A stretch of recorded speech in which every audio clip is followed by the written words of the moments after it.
d'émission, le compte à rebours avant la finale de la Coupe Davis qui se jouera dès le 21 novembre devant plus de 80 000 spectateurs sur 3 jours à Lille. Avant cela, Roger Federer et Stan Wawrinka, encore un petit détail à régler, c'est le Masters de Londres qui débute aujourd'hui.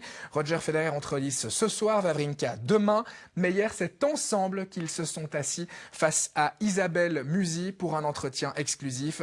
En voici en guise de dessert dans cette émission un large extrait.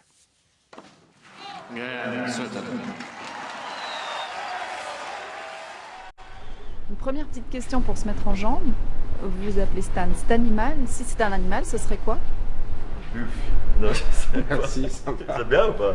Non. Non, c'est pas bien. Bon, alors, un ours, je sais pas, quelque chose de fort, quelque chose de solide. Moi, mais je l'appelle pas comme ça dans la vie normale. Hein. C'est Stanley pour moi et c'est quand il joue des matchs, tu sais, où il frappe à fond, où il joue bien et c'est là où pour moi le Stan animal il ressort pour moi. Et toi? Lui, ça va être plutôt un chat ou une panthère. Vraiment, c'est un peu comme il se déplace sur le terrain aussi. C'est beau à voir, c'est souple, c'est rapide et vif. Il y a beaucoup d'attentes au pays. Vous êtes des ambassadeurs incroyables pour ce pays. C'est quelque chose que vous partagez? Je sais pas. À la fin, je crois qu'on est les deux conscients qu'on est des joueurs de tennis et on n'est pas là pour changer.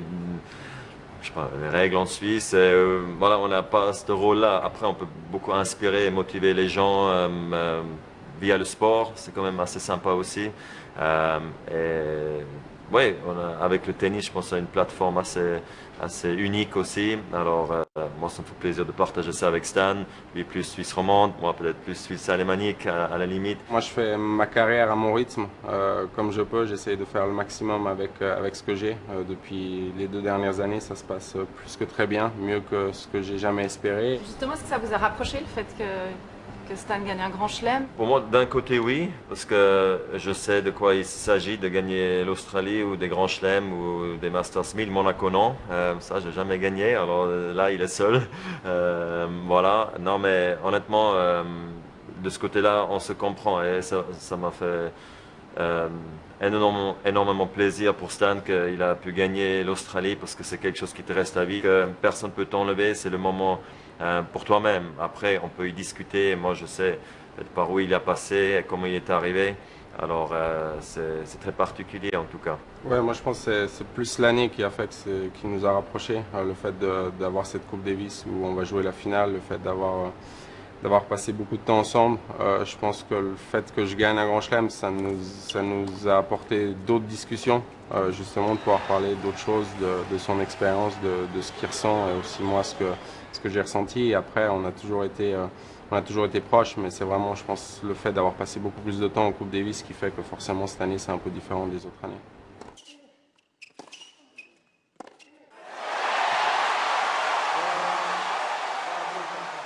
Vous devez faire un portrait de Stan.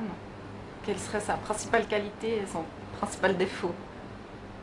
Moi je pense que Stan c'est quelqu'un qui prend toujours 2 pas en avant, 1 pas en arrière, 2 pas en avant. Alors il continue à progresser, mais je pense chaque fois quand je pense là maintenant il va très bien, après il stagne un peu jusqu'à un certain niveau et après quand tu penses que ouais, là je sais pas comment il est Stan, c'est là où il te surprend et il joue incroyable. Et cette année je pense que et l'année dernière il a vraiment fait un pas en avant où il a atteint un niveau de jeu où c'est à lui de décider s'il gagne ou il perd. Et ça, peut-être, c'était pas toujours le cas avant. Et je pense que c'est ça qui est tellement intéressant pour les années à venir.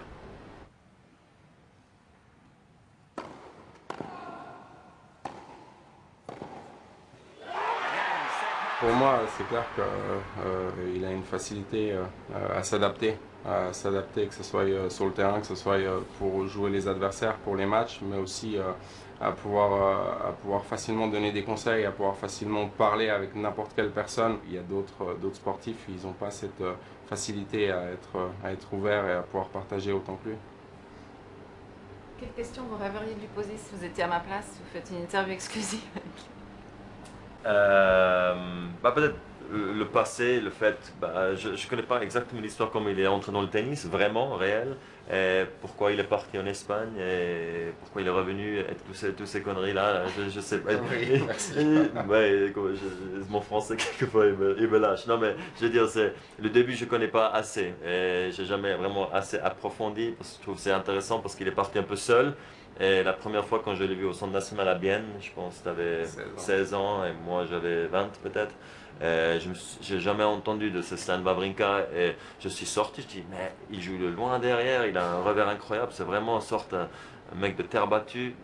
J'ai tellement peu entendu de lui que ça m'a frappé beaucoup. Quelle question vous rêveriez de lui poser? Bon, en général, j'ai toujours essayé de lui poser les questions que j'avais envie parce que je crois que c'est une chance, comme je l'ai dit, pour moi de pouvoir déjà le côtoyer, d'être proche de lui. Mais c'est clair, moi, ce qui me fascine, et ce qui me fascinerait de savoir, c'est comment il ressent quand il joue les matchs. Parce que d'extérieur, on a tous, je pense tout le monde a envie de savoir, c'est qu'on voit tous une facilité. À quel point il joue, à quel point il change jamais sa ligne de jeu. Et on se dit toujours qu'il est jamais nerveux, que ça se passe bien et qu'il va toujours mettre le coup parfait. Et en tant que joueur, je sais que c'est pas toujours le cas, donc c'est clair que des fois on a envie un peu de percer ce qu'il ressent vraiment quand il joue des gros matchs. Maintenant, vous allez pouvoir vous intéresser à ces balles. Le Yas, bon regarde ça. Yes. C'est bien, hein, j'ai C'est choisi mauvais la pour bonne. toi. Pourquoi c'est mauvais pour moi? Qui est le champion du monde? Bon, c'est Stan et CV. Ouais, ça fait un moment qu'on n'a plus joué au Yas, mais on aime toujours bien jouer ensemble et ouais, l'ambiance est toujours assez décontractée au début, jusqu'à ça devient très tendu à la fin. Et à la fin, certains ne se parlent presque plus pendant 5 minutes. Alors c'est assez rigolo comme ça se passe, mais en tout cas, Stan, c'est vrai, il est le champion du monde de Yas avec CV. Là. C'est comme ça, malheureusement. Jeux Olympiques, Ouais, c'est ça? ouais, Jeux Olympiques. C'est mal écrit ou quoi? Bah, c'est Joe, peut-être aussi. Gio. Non, c'est Joe Wilfried Tsonga. Non, on va pas là. Gio, alors je pense qu'on était comme des gamins à la fin on a gagné, on a fait même des conneries avec le feu et tout. Non, mais c'était juste fantastique, phénoménal vraiment. Alors de passer ça à côté du simple, qu'on joue tout le temps, de le gagner en double ensemble, je pense que c'était vraiment le rêve ultime. Et moi, je le place aussi haut que de gagner en simple.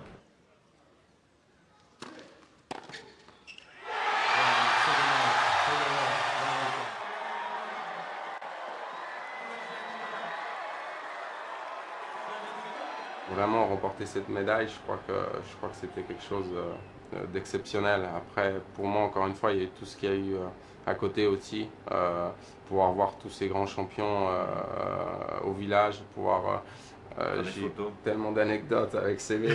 Justement, c'est la seule fois où j'ai demandé à un athlète de faire une photo, c'était avec Kobe Bryant. Et au moment où on arrive, CV, il veut prendre la photo, plus de batterie. Et notre appartement était juste derrière, donc on se dit on va vite recharger un petit moment et on commence à marcher. Et à partir du moment où il ne nous voit pas plus, on commence à sprinter comme des fous pour aller dans l'appart. Et puis on le regardait s'il partait pas et tout. Et pour finir, on a eu les photos, c'était sympa. Donc ouais, tout ce que j'ai vécu là-bas, pour moi, c'est vraiment un chapitre de ma carrière, tellement ça a été intense. Alors, papa. Voilà, papa de 4 enfants, qu'est-ce que tu veux? Il y a beaucoup à faire à la maison. T'as des petits yeux. J'ai des petits yeux, il m'a dit ça tout de suite quand il m'a vu en arrivant. Non, honnêtement, c'est forcément un grand rêve pour moi d'être papa, de pouvoir être là, et faire des choses avec des enfants, c'est déjà super. Après, si c'est les tiennes en plus, c'est des émotions vraiment très très fortes. Alors, c'est fou à quel point ça grandit vite, mais en même temps, au moment même, quand tu es fatigué, tu as l'impression que ça va à 2 à l'heure. Lui, il en a 4. Moi, j'ai une fille, mais c'est pareil. La différence, c'est qu'elle ne voyage pas tout le temps avec moi. C'est marrant maintenant de voir à quel point elle grandit vite quand elle rentre de l'école, qu'elle apprend des mots en anglais, qu'elle apprend des choses, des chansons. Elle joue mieux au tennis. Hein? Elle joue plus. Elle joue plus? L'autre aussi. La dernière, c'est. La Coupe Davis. Voilà, ouais. Ah non, c'est CD, c'est la musique. Ah, quelle musique. Ouais, non, alors. La Coupe Davis, là. Elle arrive bientôt, c'est Elle la arrive, finale. elle est juste là. Pour l'instant, on est juste en train donc de faire des petits ajustements, des petites discussions qui sont bien. Alors c'est vraiment bien qu'on ait les deux en fait ici avec CV en plus. Comme on ne joue pas à la maison, je pense que ça va nous mettre encore plus proches ensemble pendant la semaine parce qu'il faut y être, parce qu'on sera moins de Suisses que de Français. Et moi je me réjouis beaucoup pour ce grand challenge vraiment. Bah, la chance qu'on a en Suisse dans l'équipe, on a une petite équipe j'ai envie de dire et c'est un peu plus une famille tellement on se connaît depuis tous longtemps. Maintenant il y a cette finale à jouer. Moi je suis concentré aussi sur le Masters parce que c'est très important mais une fois que j'aurai perdu ici je pourrais vraiment switcher tout de suite sur terre battue. On va perdre ici. Pas beaucoup en tout cas. T'es sûr? Déjà on va gagner les matchs de poule, après on verra la suite. Merci beaucoup, merci infiniment.